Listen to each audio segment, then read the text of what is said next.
Hi అండి, welcome to Missamma world. Betala కథలు. ధైర్యవంతుడు, పట్టువదలని విక్రమార్కుడు చెట్టు వద్దకి తిరిగి వెళ్ళి చెట్టుపై నుంచి శవాన్ని దించి భుజాన వేసుకుని ఎప్పట్లాగానే మౌనంగా శ్మశానం కేసి నడవసాగాడు. అప్పుడు శవంలోని బేతాళుడు, రాజా, మొక్కవోని ధైర్య సాహసాలతో ఎన్నో కఠోర శ్రమలు కూర్చి భయంకరమైన ఈ శ్మశానంలో రాత్రివేళ తిరగాడుతూ నువ్వు ఎలాంటి కార్యాన్ని సాధించదలిచావో తెలియదు, కానీ ఒక భయంకరుడైన రాక్షసుడు బాధ తప్పించి దేశానికి మేలు చేసిన ఒకానొక తెలివివంతుణ్ణి మహేంద్రగిరి రాకుమారి ఆడిన మాట తప్పి వివాహమాడ నిరాకరించింది. నీకు కార్యం సాధించాక అలాంటి ఆశాభంగమే ఎదురు కావచ్చు. నువ్వు తగినంత అప్రమత్తుడు అయి ఉండేందుకు ఈ కథ చెప్తాను, శ్రమ తెలియకుండా విను అంటూ ఇలా చెప్పసాగాడు. ఒకానొకప్పుడు మహేంద్రగిరిని మధుసూదనుడనే రాజు పరిపాలించేవాడు. ఆయన కుక్కగానొక కుమార్తె మాధవికి సాహసికులంటే ఇష్టం. తాను మెచ్చగలిగేంత ధైర్యం ప్రదర్శించే యువకుడంటే అతన్ని పేదవాడైనా చదువును రానివాడైనా సరే పెళ్లి చేసుకుంటానని ఆమె అంటుండేది. ఈ విషయం ఆ నోట ఈ నోట పడి రాజ్యమంతటా పాకింది. ఎందరో యువకులు మాధవిని పెళ్లాడాలన్న కోరికతో ఎంతో ఉత్సాహంగా సాహస కార్యాలకు పూనుకోసాగారు. ఒకడు 1000 అడుగుల కొండ ఎక్కి శిఖరం మీద నుంచి కిందకి దూకి గాలిలో పల్టీలు కొడుతూ ఒంటికి చిన్న దెబ్బ కూడా తగలకుండా నేల మీదకి చేరుకున్నాడు. ఒకడు భీకరమైన తుఫాను సమయంలో తెప్ప మీద నడి సముద్రంలోకి వెళ్ళి అక్కడి అలల్లో నుంచి ఈదుకుంటూ ఒడ్డు చేరుకున్నాడు. ఒకడు అడవిలో ఉత్త చేతులతో వెళ్ళి అక్కడ ఒక ఎలుగు వంటను లొంగదీసి దాని మీద సవారీ చేస్తూ నగరంలోకి వచ్చాడు. ఇలా చాలామంది చాలా విధాలుగా తమ ధైర్యాన్ని నిరూపించుకున్నారు. కానీ రాజకుమారి వారిలో మీ ధైర్యం మీకు పేరు తెచ్చిపెట్టింది తప్ప దానివల్ల ఇతరులకు కలిగే ప్రయోజనం ఏమీ లేదు అని చెప్పి బంగారు కాసులిచ్చి సత్కరించి పంపించింది. ఇలా ఉండగా మహేంద్రగిరి పొలిమేరల్లో రాక్షసుడొకడు ప్రవేశించి ఒక పెద్ద ఊడలమర్రి చెట్టు కింద నివాసం ఏర్పరచుకున్నాడు. వాడికి దారిలో వెళ్తున్న శివుడు, శంకరుడు అనే మిత్రులిద్దరూ దొరికిపోయారు. రాక్షసుడు వాళ్లతో, నేను రాక్షసుడినే, కానీ నాకు శాకాహారం అంటేనే ఇష్టం. మీలో ఒకడిని నా దగ్గర ఉంచుకుంటాను. రెండో వాడు నగరంలోకి వెళ్ళి నాకు సరిపడా ఆహారం తెచ్చిపెట్టాలి. అందుకు ఒకే రోజు గడువులోగా నాకు ఆహారం దొరక్కపోతే ఏదో విధంగా ఆకలిని చల్లార్చుకోవాలి గనక నా దగ్గరున్నవాడిని నమిలి మింగేస్తాను అని చెప్పాడు. ఆ ప్రకారం శంకరుడు రాక్షసుడు వద్ద ఉండిపోయాడు. శివుడు నగర పరివారంలో ఉన్న తన ఊరికి వెళ్ళి సంగతి అందరికీ చెప్పి రాక్షసుడికి సరిపడా తిండిని ఒక బండి మీద వేయించి రాక్షసుడు వద్దకు తీసుకువెళ్ళాడు. అందుకు రాక్షసుడు చాలా సంతోషించి శంకరుణ్ణి విడిచిపెడుతూ, నేనిక్కడ ఉన్నానని మీ రాజుకు చెప్పు. ప్రతిరోజు ఇదే విధంగా ఆహారం పంపమనండి. ఏ రోజు వేళకు ఆహారం నాకు అందదో ఆ రోజు మీ రాజ్యం మీద పడి సర్వనాశనం చేస్తాను అని హెచ్చరించాడు. ఆ వార్త రాజును చేరింది. ఆయన సైన్యంతో రాక్షసుడి మీద యుద్ధానికి వెళ్ళాలనుకున్నాడు. మాధవి తండ్రిని నివారించి రాక్షసుడు శాకాహారం కావడం విచిత్రంగా ఉన్నది. ఆ రాక్షసుడి రహస్యం తెలుసుకునేందుకు ధైర్యం కావాలి. ఇది ధైర్యవంతులకు పరీక్షగా ప్రకటించండి. ఈ లోపల రాక్షసుడు కోరినట్టు ఆహారం పంపుతూ ఉండండి అని చెప్పింది. మధుసూదనుడు కూతురు చెప్పినట్టు చాటింపు వేయించాడు. అది విన్నాక సాహసిక యువకులు రాక్షసుడి దగ్గరికి పోయి మాట్లాడారు. వాళ్లతో, నేను శాపవసాన రాక్షసుడైన దేవతను. నా శాపం తీర్చడం సామాన్లకు సాధ్యం కాదు.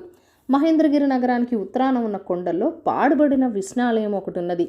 ఆ ఆలయంలో సొరంగ మార్గం ఉన్నది. ఆ సొరంగ మార్గంలో తేళ్లు, జరులు, విషసర్పాలు ఉంటాయి. వాటిని దాటి ముందుకు వెళ్తే అగ్నిగుండం ఒకటి ఉన్నది. అందులోకి దూకితే సరాసరి పాతాళం చేరుకుని అక్కడ ఒక పెద్ద కొండచెలువకు ఎదురు పడతారు. అది కనబడిన మనిషిని మింగకుండా విడిచిపెట్టదు. దాని కడుపులో ఒక ఉంగరం ఉన్నది. ఆ ఉంగరం తెచ్చి నా బొటన వేలికి తొడిగితే నాకు శాప విమోచనమవుతుంది అన్నాడు. ఈ కథ వింటూనే కొందరు సాహసికులు వెనక్కి తగ్గారు. కొందరు విష్ణాలయంలోని సొరంగం దాకా వెళ్ళి వెనుదిరిగారు. ఒకడు సొరంలోకి ప్రవేశించి విషసర్పాలు బుసలు విని పరుగున వెనక్కి వచ్చాడు. ఒకడు మాత్రం ధైర్యంగా లోపలికి వెళ్ళాడు. కానీ కొద్ది క్షణాల్లోనే వాడి ఆర్తనాదం వినిపించింది. కాసేపటికి ఎవరో విసినేసినట్టుగా వాడి శవం బయటకు వచ్చి పడింది. ఇలాంటి సమయంలో మహేంద్రగిరిలోని సత్యవంతుడు అనే పేద యువకుడు ఒకడున్నాడు. వాడు సకల శాస్త్రాలు చదివాడు, కానీ చొరవలేక వాడి జ్ఞానానికి గుర్తింపు రాలేదు. కాయ కష్టం చేసుకుని బతుకుతున్న వాడికి చీకటి అంటే భయం, దయ్యాలంటే భయం, ఎవరైనా తన మీదకు పోట్లాటకు వస్తే భయం. అంతవాణ్ణి మహాపిరికివాడని చెప్పుకునేవారు. ఆ సత్యవంతుడికి అనుకోకుండా జయధరుడనే యువకుడు పరిచయమయ్యాడు. వాస్తవం ఏమిటంటే జయధరుడు సత్యవంతుణ్ణి వెతుక్కుంటూ వచ్చాడు. జయధరుడు రాజవంశీకుడు. మాధవిని పెళ్లాటం కోసం సాహస కార్యాలు చేయటం తన వల్ల కాదని తెలుసు కాబట్టి అందుకు మంత్రశక్తులే ఆశ్రయించాలనుకొని ప్రసిద్ధుడైన ఒక సిద్ధయోగి వద్దకు వెళ్ళాడు. సిద్ధయోగి జయధరుడిని కోరిక విని, నా దగ్గర ఒక తాయెత్తు ఉన్నది, అది చేతికి కట్టుకుంటే 3 ప్రమాదాల నుంచి సులభంగా తప్పించుకునే శక్తి వస్తుంది. అయితే ఆ తాయెత్తు అందరికీ ఉపయోగపడదు. చేతికి కట్టగానే దాని రంగు ఆకుపచ్చగా మారితే అది నీకు ఉపయోగపడుతుంది అంటూ అతడికి నల్ల రంగు ఉన్న ఒక తాయెత్తు చేతికి కట్టాడు. కానీ అది రంగు అలాగే ఉండిపోవడంతో జయధరుడు నిరుత్సాహపడిపోయాడు. సిద్ధయోగి అతను భుజం తట్టి, ఈ భూమి మీద ప్రతి చెడుకి ఒక విరుగుడు ఉంటుంది. నీవు ఆ తాయెత్తును ధరించి మహేంద్రగిరి అంతా తిరుగుతూ ఉండు. ఏ యువకుడి దగ్గర నీ తాయెత్తు నీలంగా మారుతుందో అతడి చేతికి దీన్ని కట్టు. అప్పుడు అది ఆకుపచ్చగా మారితే రాక్షసుడి పీడ వదిలించేందుకు అతన్ని వినియోగించు. ఈ మొత్తం జరుగునున్న దానివల్ల నీవెలా లాభపడాలో నీవే నిర్ణయించుకో అని చెప్పాడు. ఈ విధంగా సత్యవంతుడి సమక్షంలో జయధరుడు చేతుకున్న తాయెత్తు నీలంగా మారింది. వెంటనే అతడు సత్యవంతుడికి జరిగిందంతా చెప్పాడు. ఇది వినుడు సత్యవంతుడు హడలిపోయి, అదా సంగతి, మరి నాకు పాములంటే భయం, నిప్పంటేను భయం, కొండ చిలువను తలుచుకుంటేనే నా గుండె ఆగిపోతుంది. నేను పరమ పిరికివాణ్ణి, ఇలాంటి పనులు నేను చేయలేను అన్నాడు. జయధరుడు నవ్వుతూ, సరే ముందు నీ చేతికి తాయెత్తు కట్టి చూడని, అది ఆకుపచ్చగా మారితేనే నీ వల్ల ఈ సాహస కార్యాలన్నీ నెరవేరుతాయి అన్నాడు. అతడు సత్యవంతుడి చేతికి తాయెత్తు కట్టాగానే అది ఆకుపచ్చగా మారిపోయేసరికి సత్యవంతుడే ఆశ్చర్యపోయాడు. అప్పుడు జయధరుడు సత్యవంతుడిని ఒప్పించడానికి సామధాన భేద దండోపాయాలు 4 ఉపయోగించాడు. మహేంద్రగిరి దేశ భవిష్యత్తు సత్యవంతుడి మీదనే ఆధారపడి ఉన్నది. ఆ పని చేత జీవితకాలానికి సరిపడా కావలసినంత డబ్బు ఇస్తానన్నాడు. తన చేత అయ్యుండి ప్రజలకు సాయం చేయడం లేదని రాజుకు చెప్తానన్నాడు. లేదా తనే అతన్ని చంపేస్తానని దుస్తుల్లో దాచుకున్న నిగనిగలాడే చురకత్తిని తీసి చూపించాడు. తాయెత్తు కట్టుకోగానే సత్యవంతుడిలో కాస్త ధైర్యం మెదిలింది. అతడు జయధరుడు వెంట సొరంగం దగ్గరికి వెళ్ళి అందులో ప్రవేశించాడు. విషసర్పాలు అతన్ని ఏమీ చేయలేదు. అగ్నిగుండం అతడికి చల్లగా తగిలింది. కొండ చెలువను చూస్తే శిలా విగ్రహంలా అనిపించి దాని నోట్లోకి దీరు లోపలికి వెళ్ళి కడుపులో ఉన్న ఉంగరాన్ని చేజిక్కించుకున్నాడు. ఆ తర్వాత ఏమైందో మరి, అతనికి అక్కడ మాయమై సొరంగం బయట జయధరుడు పక్కన ప్రత్యక్షమయ్యాడు.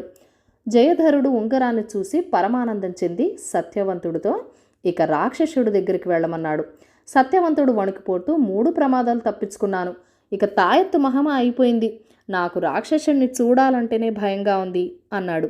జయధరుడు చేసేది లేక రాజకుమారి మాధవిని కలుసుకొని ఉంగరాన్ని ఆమెకు అందించి, దీన్ని తమరు రాక్షసుడికిస్తే అతడు శాప విమోచనం చెంది మన రాజ్యాన్ని విడిచిపెడతాడు అన్నాడు. మాధవి ఆ ఉంగరాన్ని చూసి ఎంతగానో ఆశ్చర్యపడింది. తర్వాత ఆమె జయధరుడితోడు తండ్రితోనూ కలిసి రాక్షసుడి దగ్గరికి వెళ్ళింది. రాక్షసుడు ఆమె ఇచ్చిన ఉంగరాన్ని ధరించి దివ్య పురుషుడిలాగా రూపొంది మాధవితో, ఇప్పుడు నీ పెళ్లి విషయం ప్రధానం కదా, నిన్ను భార్యగా పొందేవాడు మరొక సాహస కార్యం చెయ్యాలి. అది ఇక్కడికి క్రోసు దూరంలో ఉన్న దిగుడు బావిలో జరగాల్సింది. ఆ బావి లోపల రత్న కంకణం ఒకటి ఉంది. అది నీకు తెచ్చి ఇచ్చినవాడే నీ భర్త. అయితే ఒక విషయం, ఆ దిగుడు బావి లోపల 3 భయంకర భూతాలున్నవి. వాటిని ఎదిరించే శక్తి ఈ భూమి మీద ఎవరికీ లేదని నా నమ్మకం. వాటిని ఎదిరించకుండా రత్న కంకణాన్ని చేజిక్కించుకోవడం అసాధ్యం అని మాయమయ్యాడు. మాధవి దివ్య పురుషుడు మాటలకు ఆశ్చర్యపడుతూ, జయధరా, నీవు ఇప్పటికే నరులకు సాధ్యం కానిది సాధించుకువచ్చావు. రత్న కంకణాన్ని కూడా సాధించి తెచ్చావంటే నేను వరమాలతో సిద్ధంగా ఉంటాను అన్నది. దీనితో జయధరుడికి పచ్చివలక్కాయ గొంతులో పడ్డట్టయింది. అతడేమీ అనకుండా మాధవి దగ్గర సెలవు తీసుకుని తిరిగి సత్యవంతుని కలుసుకొని రత్న కంకణం గురించి చెప్పి తనకు మళ్ళీ సాయపడవలసిందిగా కోరాడు. సత్యవంతుడు గజగజగా వణుకుతూ, ఆ దిగుడు బావిలో నువ్వే రత్న కంకణంతో పాటు మరేముంటుందో తెలుసుకున్నావా అని ప్రశ్నించాడు. అక్కడొక రత్న కంకణం మాత్రమే ఉంటుందట అన్నాడు జయధరుడు. నేను నమ్మను, ఉత్న రత్న కంకణమే ఉంటే నువ్వు వెళ్ళి తెచ్చుకోవచ్చు కదా అన్నాడు సత్యవంతుడు. అతన్ని నమ్మించడం కోసం రాక్షసుడికి ఉంగరం తెచ్చిన వారికి మాత్రమే ఆ రత్న కంకణం దొరుకుతుందట, అందుకే నేను నీ దగ్గరకు వచ్చాను అన్నాడు జయధరుడు. ఆ కారణం వల్ల అతడు జయధరుడితో పాటు దిగుడు బావి వద్దకు వెళ్ళి అందులో దిగాడు. అతడికి అక్కడ ఏ భూతాలు ఎదురవలేదు. నూతి అడుగున దగదగా మెరుస్తున్న రత్న కంకణం కనిపించింది. సత్యవంతుడు దాన్ని తీసుకుని బయటికి వచ్చాడు. రత్న కంకణాన్ని చూసి జయధరుడు పట్టరాని ఆనందంతో, ఆహా సత్యవంత, నేను చెప్పినది సుగ్రీవాజ్ఞలా తలదాల్చి ఎన్ని అసాధ కార్యాలు సాధించావు. నువ్వు శిథిల విష్ణాలయంలో గుహ నుంచి ప్రాణాలతో బయటకు రాలేవనుకున్నాను. అలాగే ఈ దిగుడు బావిలో ఉన్న భూతాలు నిన్ను మింగగలవనుకున్నాను. కానీ నువ్వు అన్ని ప్రమాదాలను అధిగమించి గొప్ప ధైర్యవంతుడు అనిపించుకున్నావు అన్నాడు. జయధరుడు మాట ముగించే లోపల అక్కడికి రాకుమారి మాధవ్తో పాటు రాజు మధుసూదనుడు కొందరు భటులు వచ్చారు. రాజకుమారి కోపంగా జయధరుడి కేసి చూస్తూ, జయధర, దివ్య పురుషుడు మరొక సాహస కార్యం చేయాలని ఆదేశించగానే నీవు మోసగించావేమో అన్న అనుమానం నాకు కలిగింది. దరిదాపులు వినేవారెవరూ లేరనుకొని ఇప్పుడు నీవన్న మాటల ద్వారా నాకు అనుమానం నిజమైంది అన్నది. రాజకుమారి మాధవి ఇలా అనగానే జయధరుడు బెంబేలు పడిపోతూ, రాజకుమారి, నేను లేకుంటే ఈ సత్యవంతుడి వల్ల ఏ సాహసము జరిగేది కాదు. రాజ్యానికి మేలు చేసిన నాకు తమరిని పెళ్లాడే అర్హత ఉన్నది అన్నాడు. మాధవి జయధరుని ఈసడిస్తూ, నేను ధైర్యవంతుడు సాహసి అయిన వాడినే పెళ్లాడతాను, కానీ రాజ్యానికి మేలు చేసేవాణ్ణి కాదు. ఈ సత్యవంతుడే నిజమైన ధైర్యవంతుడు అన్నది. ఆ మాట వింటూనే సత్యవంతుడు, నన్ను మన్నించండి రాకుమారి, నేను మీరు అనుకునేంత ధైర్యవంతుడిని కాదు అన్నాడు వినయంగా. మాధవి నవ్వుతూ, నీవు ధైర్యవంతుడివి కాకే, నువ్వే నన్ను పెళ్లాడటానికి అర్హుడివి అన్నది. బేతాళుడి కథ చెప్పి, రాజా, జయధరుడు తను అనుకున్నది సాధించడం కోసం సిద్ధయోగిని ఆశ్రయించి తాయెత్తును పొంది దాని ద్వారా పిరికివాడైన సత్యవంతుని ద్వారా అపూర్వ శక్తులను వస్తువులను సాధించి మహేంద్రగిరికి రాక్షసుడి బాధ తప్పించాడు. రాజకుమారి అటువంటి కార్యశూరుణ్ణి నిరాకరించడం ఆడిన మాట తప్పడం కాదా? పైగా సత్యవంతుడు ధైర్యం లేని పిరికివాడని అతని మాటల ద్వారానే తెలుస్తున్నది కదా. వాడేదైనా సాధించుంటే దానికి కారణం జయధరుడు. అలాంటి పిరికివాణ్ణి పెళ్లాడతానంటావు రాజకుమారి లక్ష్యానికి విరుద్ధం కాదా? ఈ సందేహాలకు సమాధానం తెలిసి కూడా చెప్పకపోయావో నీ తల పగిలిపోతుంది అన్నాడు. దానికి విక్రమార్కుడు, నిజాన్ని నిర్భయంగా ఒప్పుకోవడానికి మించిన ధైర్యం ఈ ప్రపంచంలో మరొకటి లేదు. అసలు జరిగిన విషయాన్ని దాచి తాను చేయని దానికి ఫలితం పొందాలని అసత్యమాడిన జయధరుడే నిజమైన పిరికివాడు. ఇక సత్యవంతుల్లో కొంత ఆత్మవిశ్వాస లోపం ఉంది కానీ స్వభావరీత్యా పిరికివాడు కాడు. నమ్మకంతో ధైర్యవాక్యాలు చెబితే ఎటువంటి సాహసకైనా పూనుకోగలడు. అతడు చేసిన సాహస కృత్యాలే ఈ నిజాన్ని నిరూపిస్తున్నాయి. ఇద్దరి మధ్య ఉన్న తేడాను గుర్తించి సత్యాన్ని గ్రహించటం వల్లే రాకుమారి కపటి అయిన జయధరుని నిరాకరించి సత్యవంతుణ్ణి వివాహమాడాలని నిర్ణయించుకుంది. ఇందులో మాట తప్పడం కానీ లక్ష్య విరుద్ధం అంటూ ఏమీ లేవు అన్నాడు. రాజుకి ఈ విధంగా మౌనభంగం కలగగానే బేతాళుడు శవంతో సహా మాయమై తిరిగి చెట్టెక్కాడు. కథ కంచికి మనమింటికి. ఈ కథను లైక్ చేయండి, షేర్ చేయండి. మన ఛానల్ని ఫస్ట్ టైం చూస్తున్నట్లయితే కనుక ప్లీజ్ సబ్స్క్రైబ్ చేసుకొని మీ సపోర్ట్ ఇవ్వండి. మీ అమూల్యమైన ఫీడ్బ్యాక్ అండ్ సజెషన్స్ నాతో కామెంట్ సెక్షన్లో కూడా షేర్ చేసేయండి. Thank you for watching. Bye bye.